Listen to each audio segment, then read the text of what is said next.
Do you understand the words that are coming out of my mouth? Quiet, numbskulls, I'm broadcasting. Can we get serious now? One thing that did happen during the 60s was some music of an unusual or experimental nature did get recorded and did get released. Now look at who the executives were in those companies at those times. Not hip young guys. These were cigar-chomping old guys who looked at the product that came and said, I don't know. Who knows what it is? Record it, stick it out. If it sells, all right. We were better off with those guys than we are now with the supposedly hip young executives who are making the decisions of what people should see and hear in the marketplace.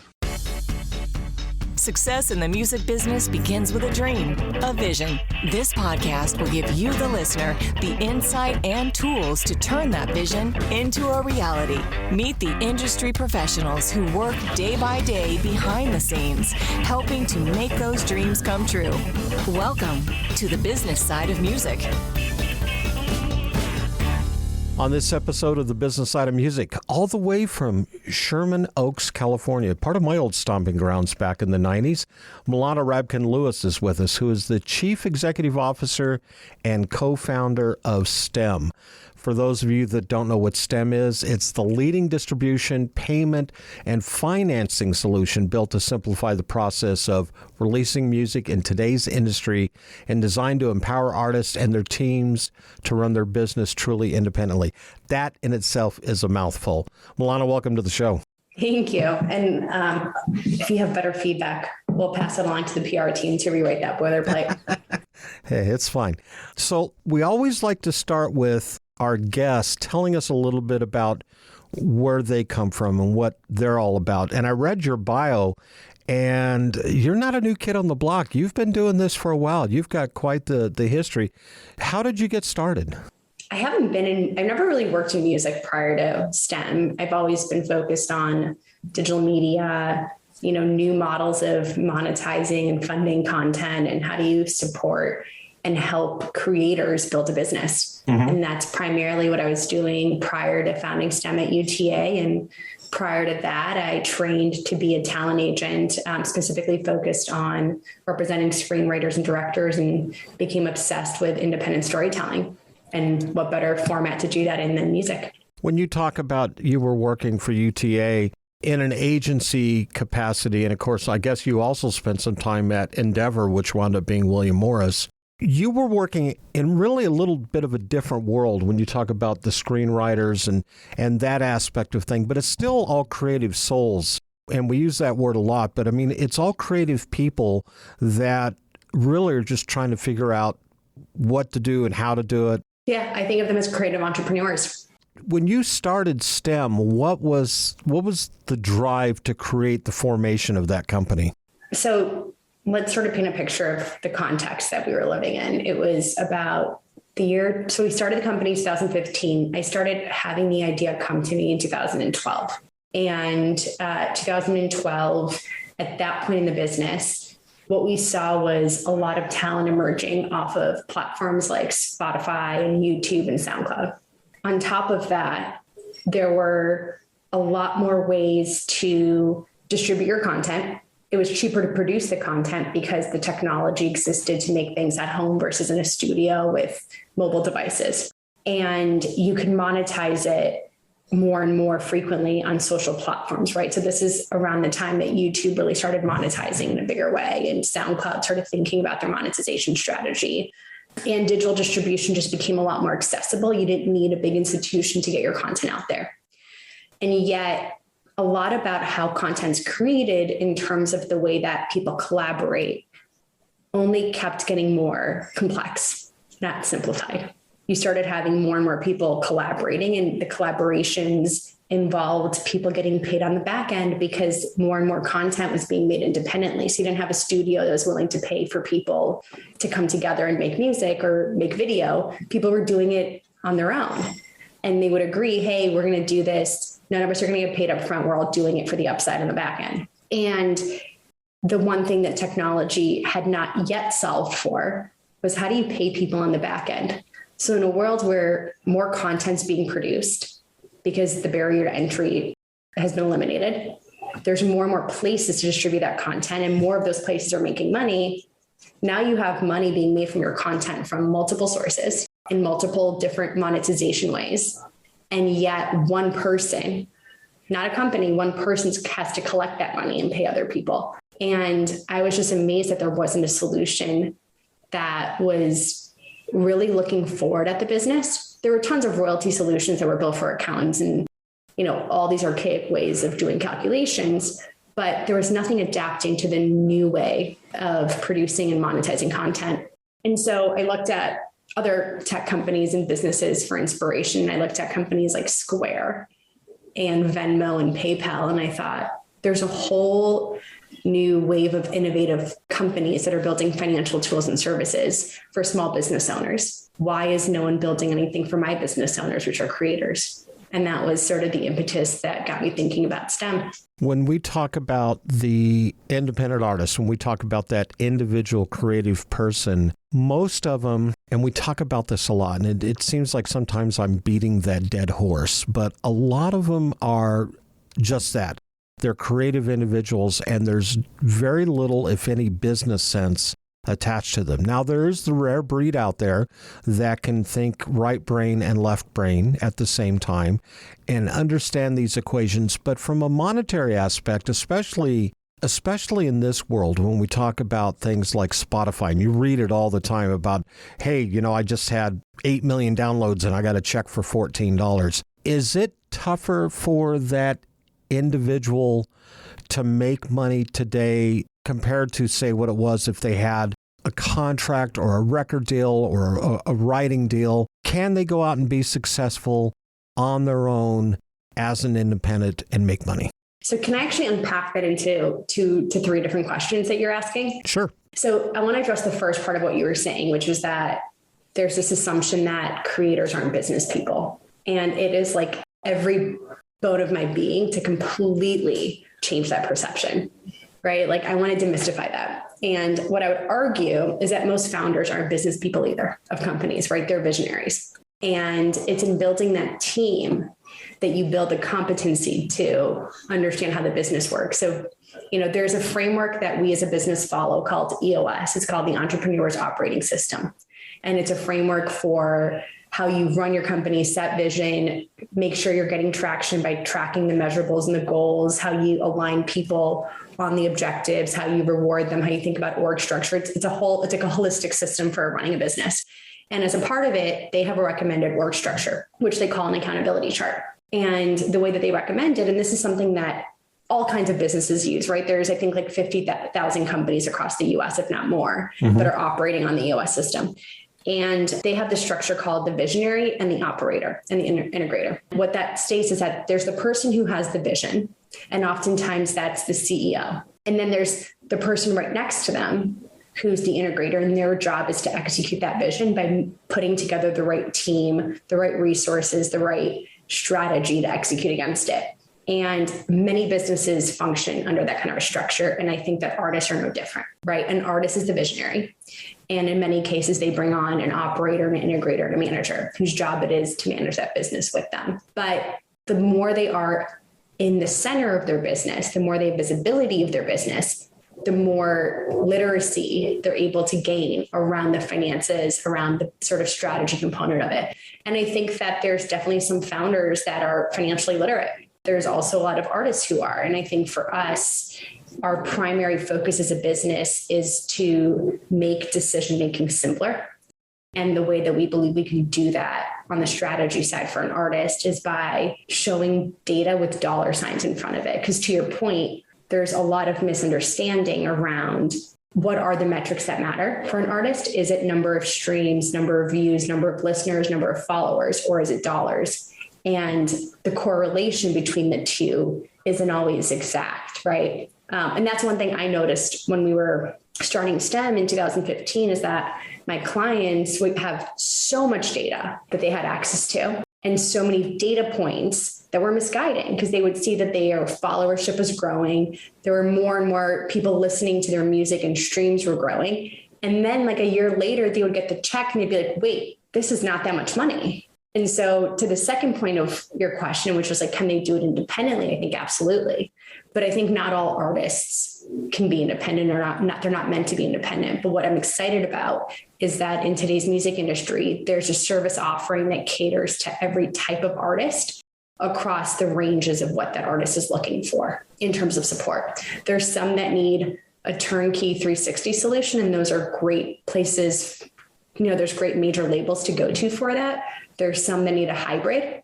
There's some that want to put together resources a la carte and have access to a ton of capital, but still be able to operate autonomously. And there's some that want to do everything 100% independent. And what's great is that there's an offering for each one. And what we're starting to see is the evolution of the economics behind each of these arrangements evolve as well to be more in line with the value exchange. In the studio with us today, all the way from Sherman Oaks, California, Milana Rabkin Lewis, who is the CEO and co-founder of STEM. This is your boy DC, the brain supreme of Tag Team, and you're listening to the business side of music. Whoop, there it is. You're listening to the business side of music. Hi, everyone. I'm Larry Butler, and I want to send you a free digital copy of my new book, The Singer-Songwriter Rulebook, 101 Ways to Help You Improve Your Chances of Success. That's right. Everything you need to know to launch your career as a singer-songwriter, all based on my 40 years in the live performance arena. And believe me, I've seen it all.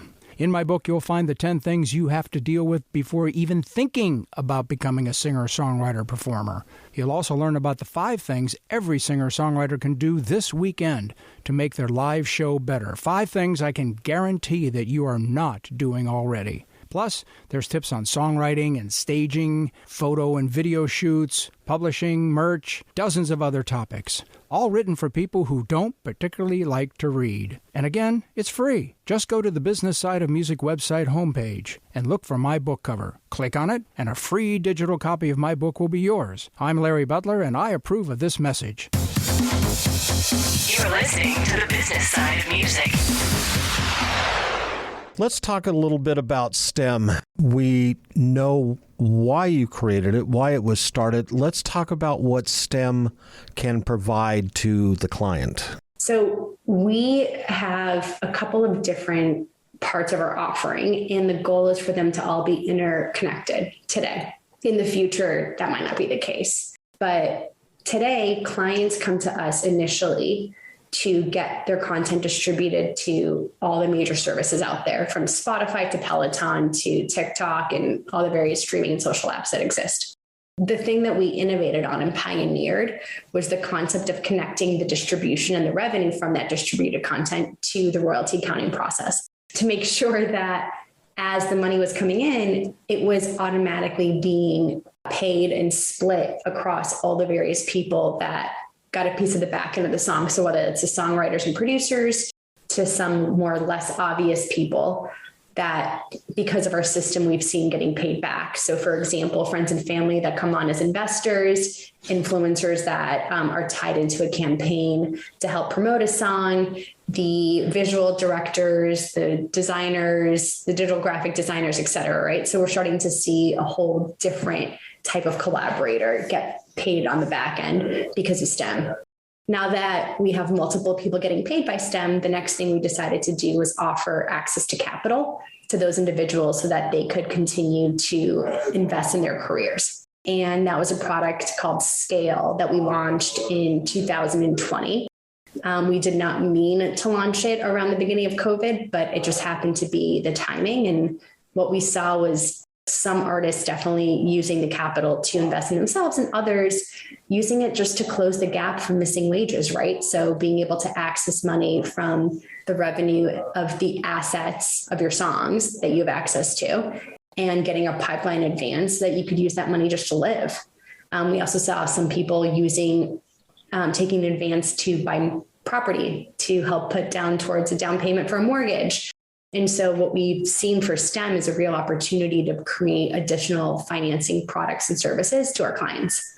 And that's definitely something you're going to see us evolve over time. This past year, we launched the next iteration of sort of the payments products for STEM, which we call recoupment tracking. As you guys all know, I'm sure, being in the business, splitting revenue isn't as simple as agreeing on percentages and, paying that off every time money comes in. Someone put up the capital and someone has to get paid back first. And there's typically different rules that dictate how producers and songwriters get paid and whether or not they stand behind marketing cost or, all these different configurations that are norms in our business. So we built a product to streamline all of that and to be able to eliminate more accounting burden from our clients.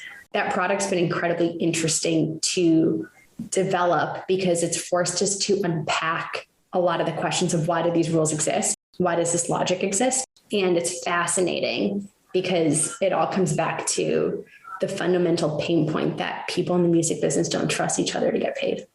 That is a big part of it. And the other thing you mentioned is the pecking order of who gets paid and when and how, and those formulations that take place, because we've talked to publishers in the past and they can't really, or maybe they're not willing to talk about what that formula is. Is that something that you simplify when it comes down to splitting the proceeds of a project to the artist, to the creator? We definitely try to. What's been really interesting is, so let's talk about producers and songwriters, right? One of the complexities there is that producers, when they get a piece of the master and they're working with a major label, still ask for a producer advance. And the reason why they do that is because they don't trust that they're ever going to see another dollar. So they try to predict how that song's going to perform, put a dollar value on it and ask for that upfront. And what that does is it forces additional complications because now you have the advance on the budget of the song and all the expenses, but then you have individuals that are recouping advances as well. And there's different rules, like you said, about who gets paid what. Now, when we would take the same language from a legal contract on a producer agreement, for example, and we would sit down 3 or 4 different accountants and business managers and ask them in Excel to model out how they would calculate these royalties and these payouts based on the exact same revenue that came in and the exact same budget. What we saw is that everyone does it differently. And that was incredibly fucked up to learn. Were the valuations the same from each of these individuals, or was it all over the spectrum? No, what we said was, so it wasn't even the valuation. We just said, okay, here's a song that's generated $20,000 the first month, $30,000 the second, and $40,000 in the third, right? Here are the splits. The splits were exactly the same in all scenarios. And here were the budgets, right? So there was this marketing spend, this production spend, these recording costs, and these advances were given to various individuals. Do the math. Exact same scenario for 3 or 4 different accountants and business managers.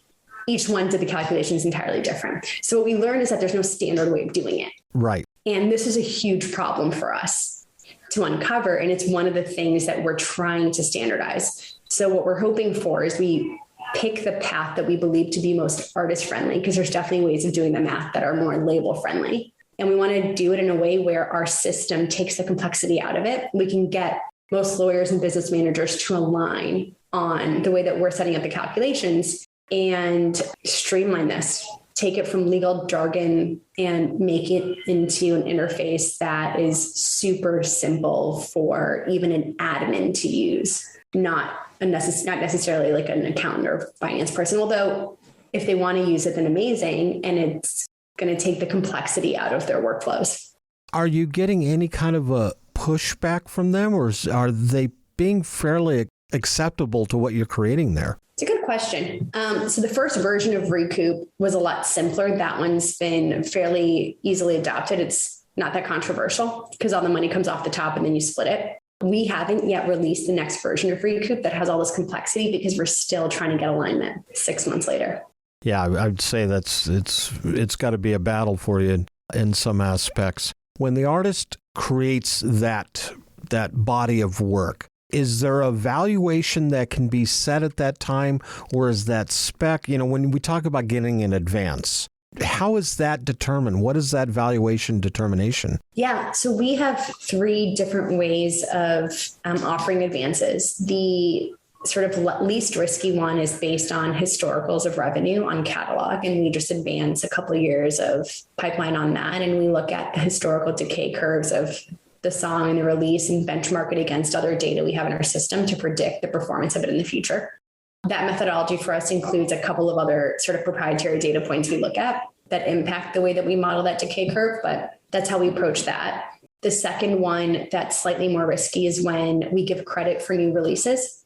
So we look at historical revenue on catalog, plus they give us the release schedule and new releases, and we layer that in based on what we assume those new projects are going to perform at and how they're going to change over the next, call it 2 to 3 years.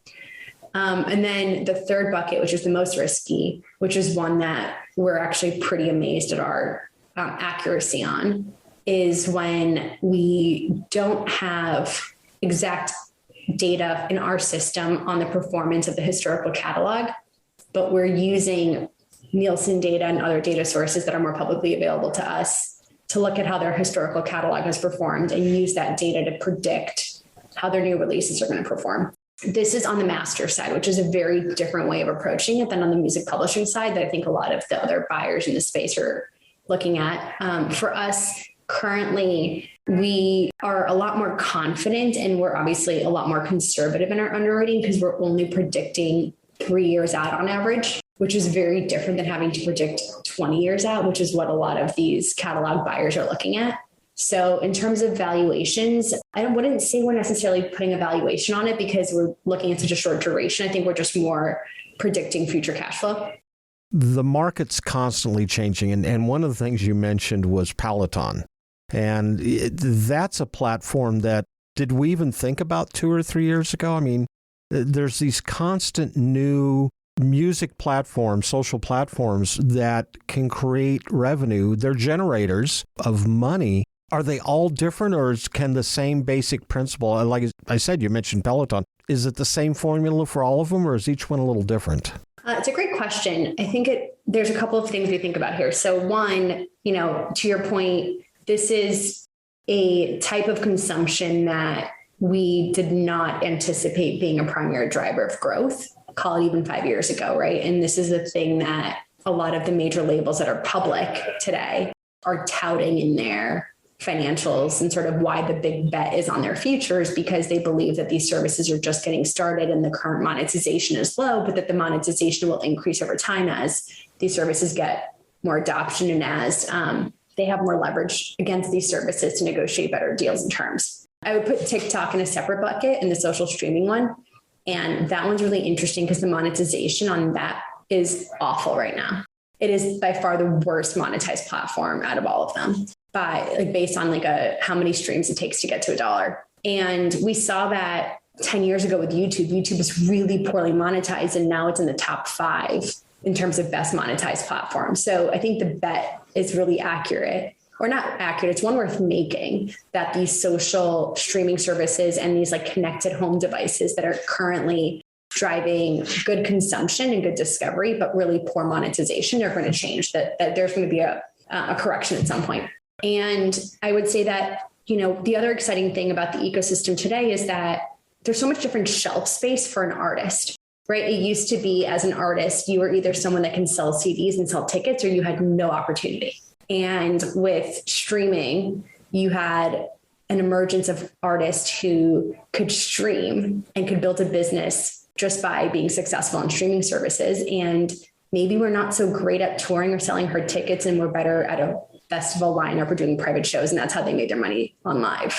And with, the introduction of social content platforms like TikTok, you're seeing a whole different breed of creator in the music space emerge that's really catchy in 15 to 30 seconds, that can create clippets of songs, or even just segments of music that other people want to adopt and use it as a soundtrack to their own storytelling. And so I think that there's very few artists who are incredibly successful at doing all of those things: selling hard tickets, selling physical, streaming, and social. And those are what are going to be the new global superstars. And I think that there's just so much more shelf space for so many more different types of artists to be able to monetize and make content across any of these different channels or formats. I'm so glad you said that, because going back 20 years, the record business was entirely different. First of all, we didn't have we didn't have the competition that's out there today. And you mentioned TikTok and Spotify and YouTube. Back then, it was you got your music in the store. When you talk about shelf space, you had so many cubicles of storage to stack the CDs and sell them. And if you were real fortunate and your label spent the money, then you would either get an end cap or you'd get a POD somewhere in a store. But it was typically limited to the top 30, top 40 artists of whatever genre, not necessarily specific. Now, because it's such a wild west, so to speak, it's so open out there for anybody to make it. Does that get a little diluted? How does the independent artist get above all that white noise to be successful? You bring up a really good point and something I think about quite a bit, which is, are we living in the cult of the amateur, and is that hurting us? Is that actually hurting artists' ability to succeed? I think that it's a double-edged sword, because on one hand, the capacity for new artists to emerge is greater than it's ever been. There's so many more opportunities for artists to emerge. And yet, in a world where there's, I don't even know what the new number is, but a couple of years ago, or even a year ago, Spotify said there's 60,000 new songs a day. Wow. Right? Like, that's nuts. I actually think that is antithetical to their mission, right? Daniel talks a lot about wanting to have 1 million creators being able to live off their art. And to you using the point, is it dilutive? I think it could be when you have that many people competing for attention and the average attention span of the consumer is shortening. But I think one thing that still remains true is that for a song to become a hit or for it to resonate, people need to hear it in different contexts. That's why radio is so important, is because you play the same song and spin it multiple times throughout the day. And that's how it would become catchy. Like, people would consume it and it would be shoved down their throats to a certain extent, but it also allowed for the song to breathe and to live and to have a life. And now if something's not trending after the first couple of weeks of release, like, it's considered dead in the water. And some have been able to revive it and create incredible success by launching it through a different channel, right? Like, I think the Glass Animal song is an incredible case study of the last year, where when that song initially came out on streaming, didn't get the kind of traction that I think they were hoping for. They put money towards a TikTok campaign and that song blew up, and it impacted the streams, the conversion on streaming. And that song hit it through the charts and became a huge global phenomenon last year. But I do think that it makes it harder to stand out when there's so much volume of content. And I hope that there's going to be some kind of a correction for it as well, to be honest. On the show with us today, Milana Rabkin Lewis, who is the CEO and co-founder of STEM. Hey everyone, this is Nicole Hoagland from MCR Crowdfund. Make sure you check out our episode on the Business Side of Music podcast. You're listening to the Business Side of Music. Since 1963, Korg has been creating new experiences in music and performance. That is what drove the creation of some of Korg's most legendary products, such as the Poly 6, the M1, the Electribe, the Triton, the Minilogue, the Kronos, Wave State, Op 6, and most recently the Nautilus, which is what we have here in our studio. Korg is dedicated to creating new, innovative, and uncompromising instruments which maintain the highest quality to inspire music makers, past, present, and future. Visit Korg.com or your favorite Korg dealer to get your hands on one of their products and start creating new music always. Korg, the official sponsor of the Business Side of Music. You're listening to the Business Side of Music. Let's talk about real quick how people can find STEM and how they can get involved. You can visit us on our website, www.stem.is. Unfortunately, stem.com is owned by a public company in the energy space, so we have to take a .is for now. If you are interested in working with us, you can apply on our website to become a member and become part of our ecosystem. We are currently invite only and, very selective and curate the types of people we can support, and want to make sure that we can extend a great experience for everyone that we take on. Who are you looking for? What type of creative person are you looking? Really, it comes down to, are you a creative business? There's artists who have their own label that are at that scale where they have a real team behind them, and we can extend our tools and they're highly collaborative. those are typically the best types of clients we work with. So it's artists who are operating as their own label, or labels that are emerging, that are independent, that really need tools. For us, our differentiation point, again, isn't about helping an artist get off the ground, which I think a lot of other DIY distributors do. Ours is really around getting people paid. So the types of businesses and clients we look for are ones where there's a lot of collaboration, a lot of individuals, a lot of people that are participating in the back end, where we can stand out and ensure that everyone gets paid in a clear and timely manner, but also with a human experience from our artist relations team, where they can actually help level up the existing team, augment their relationships. And, combining that power of technology with the human experience is something that we think is really important to do. Very good. And what's the website again where they can find you? www.stem.is. Very good. Thank you so much for your time. I appreciate it. Thank you, too, for having me as a guest. The Business Side of Music is the creation of Tom Sabella and Tracy Snow and is produced by Bob Bender. The Business Side of Music is recorded at Music Dog Studios in Nashville, Tennessee. Production sound designed by Keith Stark. Voiceover and promo by Lisa Fuson.